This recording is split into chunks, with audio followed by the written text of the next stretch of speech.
पढ़ने वाले हैं जूलॉजी का एक चैप्टर जिसका नाम है सेल। सेल को हम हिंदी में कहते हैं कोशिका। सेल का ऐसे ऑथेंटिक नाम जो है वो है साइटो। सेल को हम क्या बोलेंगे? साइटो। और जो सेल का अध्ययन होता है, कोशिका अध्ययन जो होता है, उसे हम कहते हैं साइटोलॉजी। क्या कहते हैं? साइटोलॉजी। ठीक है। उसके बाद है कि सेल की खोज सबसे पहले किसने की थी? सेल की सबसे पहले खोज जो है, खोजकर्ता का जो नाम है वो है रॉबर्ट हुक। Robert Hooke. जो रॉबर्ट हुक है, ये मृत कोशिका की खोज की थी। रॉबर्ट हुक जो थी, मृत कोशिका की खोज की थी। उन्होंने सबसे पहले पेड़ों की छाल में माइक्रोस्कोप की सहायता से उन्होंने कोशिका देखे थे, छोटे छोटे पार्टीशन को, इसीलिए उन्होंने नाम दिया उसको सेल। ठीक है। उसके बाद सबसे पहले बात आई कि रॉबर्ट हुक ने मृत कोशिका की खोज की थी, तो जीवित कोशिका की खोज किसने की थी? तो जीवित कोशिका की खोज एंटोनियो ल्यूवेनहॉक ने की थी। Antonio Leeuwenhoek. ठीक है। इन्होंने जीवित कोशिका की खोज की थी। जीवित कोशिका में इन्होंने बैक्टीरिया की खोज की थी, इसीलिए इन्हें फादर ऑफ बैक्टीरिया भी कहा जाता है। मतलब बैक्टीरिया के जनक कहा जाता है। कहेगा बैक्टीरिया के फादर किसे कहा जाता है? तो एंटोनियो ल्यूवेनहॉक को कहा जाता है, क्योंकि इन्होंने ही सबसे पहली बार अवलोकन किया था बैक्टीरिया में जीवित कोशिका। ठीक है। अब है कोशिका सिद्धांत। कोशिका सिद्धांत किसने दिया था? ठीक है। कोशिका सिद्धांत दो वैज्ञानिक ने दिया था, जिसका नाम था स्लाइडन और स्वान। ठीक है। इसका नाम था स्लाइडन और स्वान। ठीक है। इन्होंने सिद्धांत ने दिया था जो हमारा शरीर है वह कोशिकाओं का बना है। ठीक है। तो वही सिद्धांत दिए थे स्लाइडन और स्वान ने दिया था। ठीक है। अब बात करूं ओवरऑल, ठीक है, पक्षी हो, जानवर हो या पादप हो, सब में सबसे बड़ी सबसे छोटी कोशिका कौन सी होती है? सबसे छोटी कोशिका। सबसे छोटी कोशिका। सबसे छोटी कोशिका जो होती है माइकोप्लाज्मा होती है। क्या होती है? माइकोप्लाज्मा। और सबसे बड़ी कोशिका की बात करूं, सबसे बड़ी कोशिका तो वो होती है शुतुरमुर्ग का अंडा। ठीक है। अंडा जो होता है, एक कोशिका को हम खुली आंखों से नहीं देख सकते, उसे देखने के लिए हमें माइक्रोस्कोप की जरूरत होती है। बट जो अंडे होते हैं वो एक कोशिका होते हैं, जिसे हम खुली आंखों से देख सकते हैं। अंडा में भी बात करूं तो शुतुरमुर्ग का अंडा जो होता है सबसे बड़ा अंडा होता है, इसीलिए सबसे बड़ी कोशिका में शुतुरमुर्ग के अंडे को रखा गया है। शुतुरमुर्ग का अंडा। ठीक है। अब ये तो ओवरऑल बात हो गई कि सबसे छोटी कोशिका माइकोप्लाज्मा की होगी और सबसे बड़ी कोशिका जो है शुतुरमुर्ग के अंडे की होगी। अब बात करूं मानव में। ठीक है। मानव में सबसे छोटी,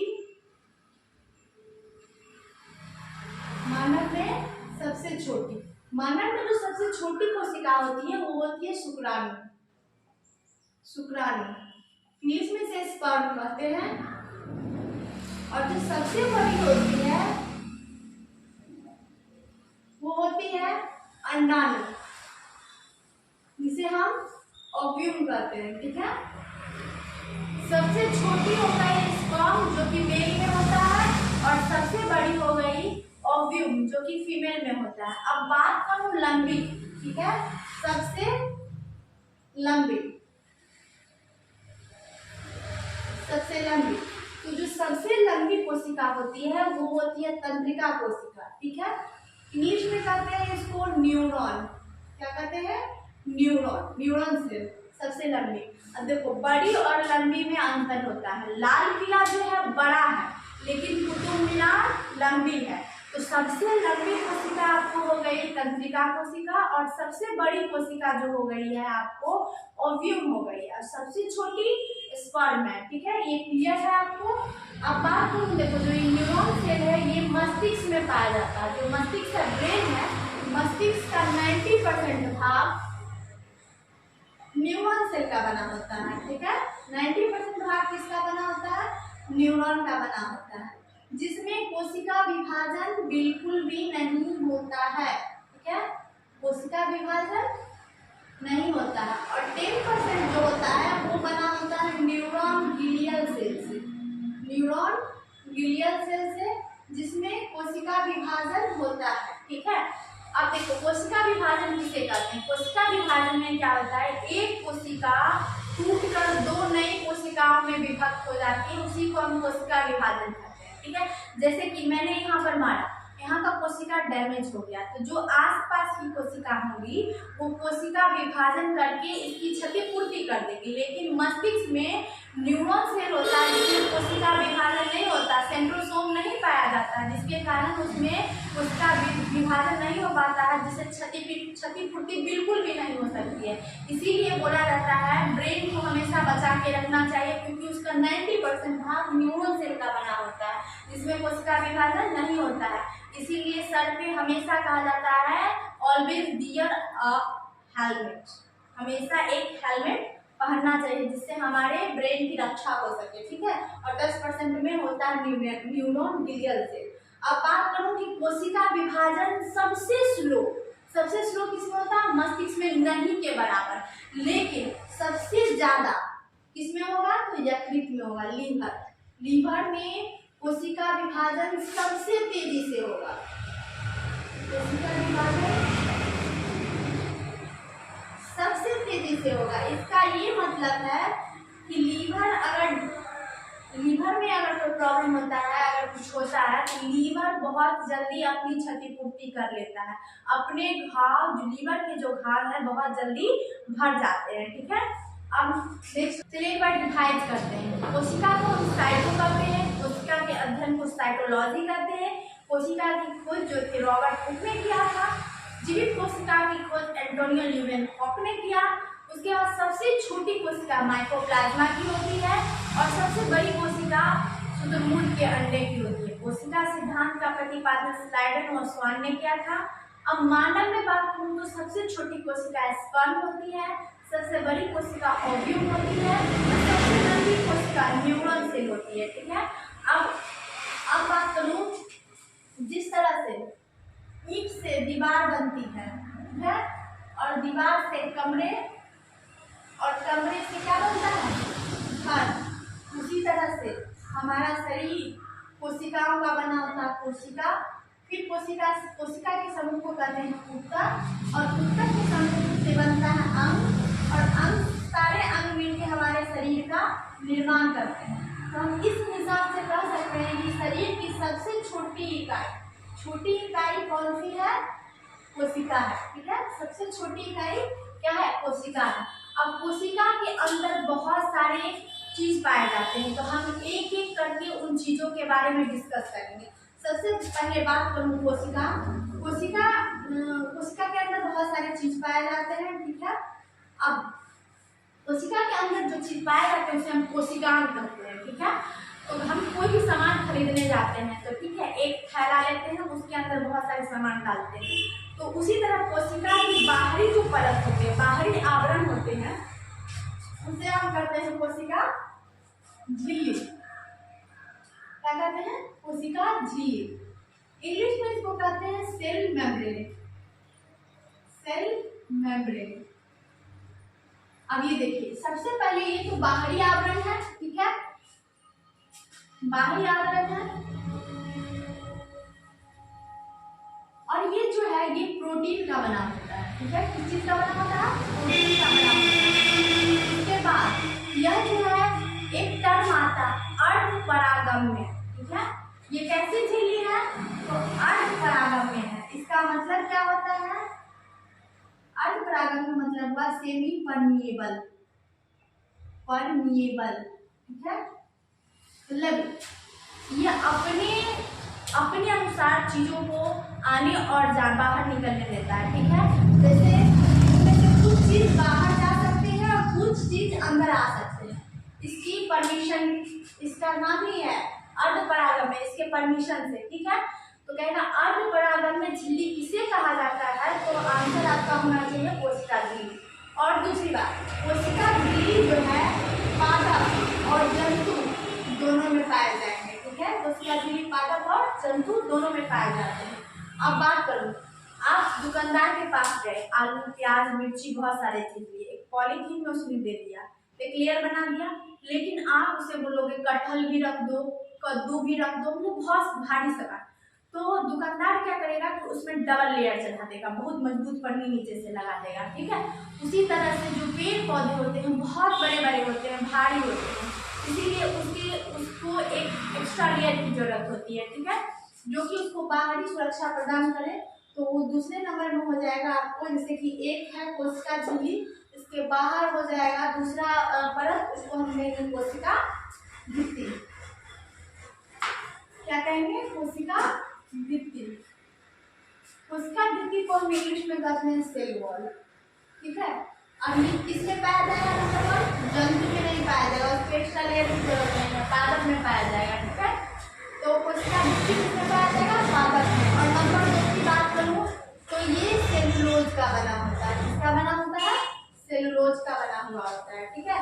तो कोशिका भित्ति किसमें पाई जाएगी? तो कोशिका भित्ति पादप सेल में पाई जाएगी और कोशिका झिल्ली दोनों में पाई जाएगी, जंतु और कोशिका दोनों में पाई जाएगी। अब चलो दूसरी कोशिका की बात करूं तो नंबर 3 में आ जाएगा माइटोकॉन्ड्रिया। नंबर 3 में कौन आ जाएगा? माइटोकॉन्ड्रिया। माइटोकॉन्ड्रिया। अब देखिए कोशिका के अंदर एक होता है माइटोकॉन्ड्रिया, ठीक है। माइटोकॉन्ड्रिया की जो खोज है वो किया था अल्टमैन, ठीक है। माइटोकॉन्ड्रिया का खोज किया था अल्टमैन। अब माइटोकॉन्ड्रिया में एक चक्र चलता है जिसे हम कहते हैं क्रेब्स चक्र। अब क्रेब्स चक्र के अंतर्गत क्या होता है? 38 एटीपी मिलकर एक ग्लूकोज का निर्माण करती है और ग्लूकोज से हमें क्या मिलती है? ऊर्जा मिलती है, ठीक है। तो इसीलिए इसे हम ऊर्जा गृह के नाम से भी जानते हैं, मतलब power house of the cell कहते हैं, power house of the cell. किसे? माइटोकॉन्ड्रिया को कहते हैं। चलिए एक बार फिर से करते हैं। माइटोकॉन्ड्रिया की खोज अल्टमैन ने की थी और इसमें एक चक्र चलता है जिसे कहते हैं क्रेब्स चक्र। उस चक्र के अंतर्गत 38 एटीपी मिलकर एक ग्लूकोज का निर्माण करती है जिससे हमें ऊर्जा मिलती है और इसीलिए इसे ऊर्जा गृह कहते हैं। सीधा क्वेश्चन रहेगा पावर हाउस, कोशिका के किस भाग को पावर हाउस कहते हैं? तो माइटोकॉन्ड्रिया से कहते हैं। और माइटोकॉन्ड्रिया के अंतर्गत ही अंतः श्वसन मतलब इंटर रेस्पिरेशन, अंतः श्वसन होता है, ठीक है। सांस लेने का भी काम कोशिका के अंदर कौन करता है? माइटोकॉन्ड्रिया करता है, ठीक है। अब कह रहा है कि माइटोकॉन्ड्रिया की जो आंतरिक दीवार होती है, अंदर की जो दीवार होती है, उसे हम क्या कहते हैं? आंतरिक दीवार। तो माइटोकॉन्ड्रिया के आंतरिक दीवार को हम कहते हैं क्रिस्टी। क्या कहते हैं? क्रिस्टी कहते हैं, ठीक है। तो हमने जाना माइटोकॉन्ड्रिया और माइटोकॉन्ड्रिया की क्या खासियत है, ठीक है। अब चलिए माइटोकॉन्ड्रिया के बाद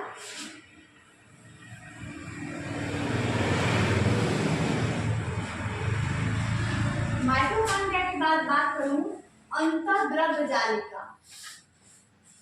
अंतःद्रव्य जालिका, ठीक है। इसको इंग्लिश में कहते हैं एंडोप्लाज्मिक रेटिकुलम। Endoplasmic reticulum. अब देखो ये 2 तरह के होते हैं।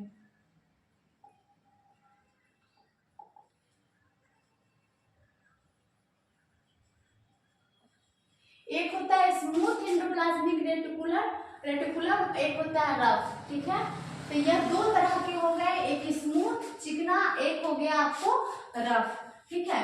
ये सबसे पहले है कि ये कोशिका का कंकाल का काम करता है। क्या क्या काम करता है? कोशिका को, अगर कोशिका बहुत ही मुलायम होती है, उसके अंदर अगर हार्ड चीज नहीं होगा तो कोशिका इधर उधर से पिचक जाएगी, ठीक है। तो उसको एक आकार देती है।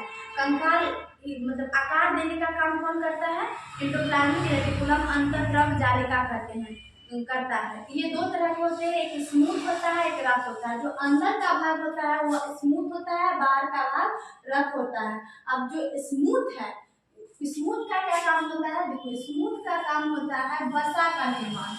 इसका क्या होता है? वसा का निर्माण करना, ठीक है।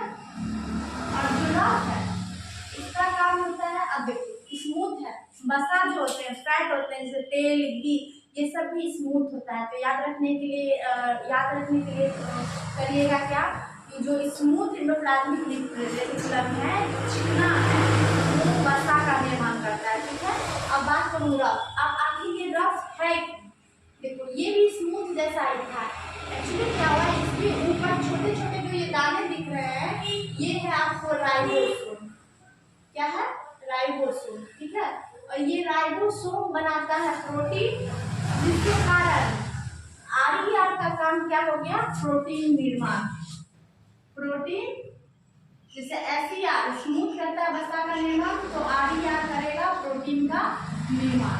अब चलिए अब 5 नंबर में देखते हैं राइबोसोम, जो कि एंडोप्लाज्मिक रेटिकुलम के ठीक ऊपर रहता है।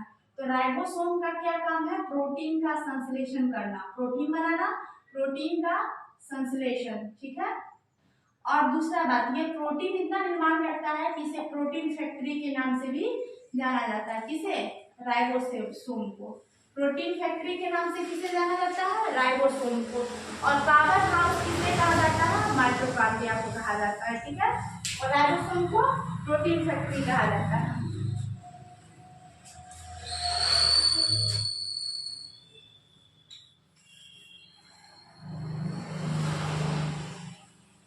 चलिए अब बात करूं कि सेल के अंदर छोटे से भाग होते हैं, उसे हम कहते हैं रसधानी, ठीक है। हिंदी में कहते रसधानी और इंग्लिश में कहते हैं वैक्यूल्स। वैक्यूल्स का काम होता है जल का संग्रह करना, जल का संग्रह करना। आप सोचते होंगे हम लोग इतना पानी पीते हैं, वो किसमें इकट्ठा हो जाता है? पेट में। नहीं, हमारे शरीर में 60% वाटर है, तो वो पानी जो है कहाँ इकट्ठा होता है? यही रसधानी के जो खाली जगह होता है सेल के अंदर, ये रसधानी करते हैं, वैक्यूल्स करते हैं, उसी में पानी जाके क्या होता है? इकट्ठा हो जाता है। और जब इसमें पानी 1% की कमी होती है तो हमें प्यास लगती है, और अगर 10% की कमी हमारे शरीर में हो जाए तो हमारी मृत्यु हो सकती है, ठीक है।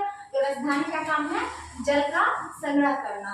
अब नंबर 7 की बात करूँ, इसके बाद एक होता है लाइसोसोम, ठीक है। Lysosome, lysosome. अब वो देखो लाइसोसोम का खोज किया था डी डुबे। अब देखिए लाइसोसोम एक इसमें जल संचय अपघटक होता है, जल संचय अपघटक।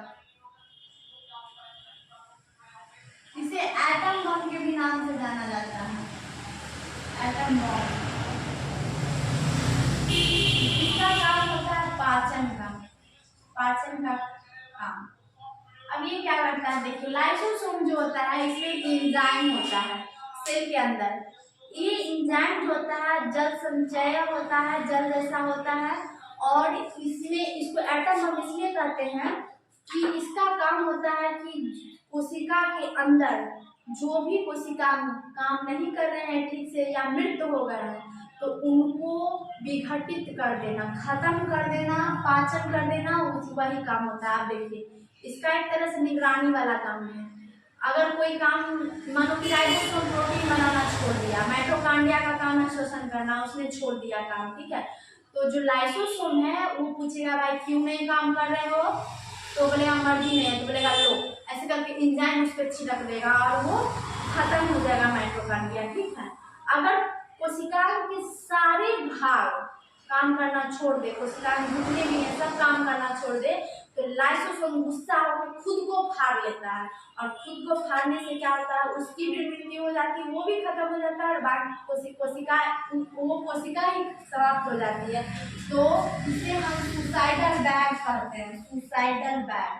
पूछेगा सुसाइडल मतलब खुद सुसाइड कर लिया और दूसरे को भी मार दिया, तो सुसाइडल बैग किसे कहेंगे? लाइसोसोम। और इसके खोजकर्ता कौन है? डी डुबे। याद करिएगा कि जो लाइसोसोम है डूबेगा तो सब मर जाएगा, ठीक है। लाइसोसोम मतलब डी डुबे, और इसको सुसाइडल बैग कहते हैं, पाचन का काम करते हैं, एटम बम जैसा फट जाता है।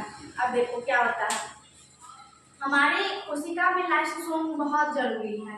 अगर मान लो कि कोशिका के अंदर लाइसोसोम नहीं होगा, ठीक है, अगर उसका माइटोकॉन्ड्रिया डेड हो गया, अब माइटोकॉन्ड्रिया डेड हो गया, अब लाइसोसोम है नहीं तो माइटोकॉन्ड्रिया धीरे धीरे मतलब सड़ जाएगा ना, तो लाइसोसोम रहता है तो उसको पचा देता है। जैसे कि मुझे किसी ने छड़ी से मारा तो वहाँ से तो आप देखोगे उस एरिया में ब्लैक कलर का काला धब्बा हो जाता है, क्योंकि कोशिका के सारे भाग मर जाते हैं, लाइसोसोम भी मर जाते हैं। तो जो बगल वाली कोशिका के लाइसोसोम होते हैं, देखता है अरे इधर वाला सब मर गया, तो वो थोड़ा थोड़ा क्या करता है अपना लाइसोसोम उसके ऊपर छिड़क देता है, जिसके कारण धीरे धीरे आप देखोगे वो दाग खत्म हो जाएगा, ठीक है। लेकिन अब पूछेगा लाइसोसोम किसमें नहीं होता, तो आरबीसी में लाइसोसोम नहीं होता है, ठीक है, आरबीसी में लाइसोसोम नहीं पाए जाते हैं। अब होगा कि आरबीसी में लाइसोसोम पाए में जाते हैं तो उसके कोशिकांग अगर डेड होंगे, मरेंगे तो कहाँ जाएंगे, तो आरबीसी जब भी डेड होता है, मरता है, तो वो स्प्लीन में चला जाता है। कहाँ चला जाता है, स्प्लीन मतलब प्लीहा में चला जाता है, प्लीहा मतलब स्प्लीन में चले जाते हैं। इसीलिए स्प्लीन को आरबीसी का क्या कहा जाता है, कब्र कहा जाता है, आरबीसी का कब्र। वहां जाके वो जो आरबीसी जो जिनका आयु 120 दिन, आरबीसी का जो उम्र होता है रेड ब्लड सेल जो रक्त कोशिका है उसका जो होता है 120 दिन होता है, 120 दिन के बाद वो मर जाते हैं। उनमें लाइसोसोम है नहीं जो विघटित करेगा, तो वो कहाँ चले जाते हैं, प्लीहा में चले जाते हैं। हाँ, इसीलिए उसे आरबीसी के कब्र के नाम से जाने जाते हैं। तो इस वीडियो के पार्ट में हमने इतने सारे कोशिकांग देखे 7, और इस वीडियो के अगले पार्ट में हम जो भी बचे हुए कोशिकांग हैं उसके बारे में डिस्कस करेंगे। आज के लिए इतना ही, थैंक यू।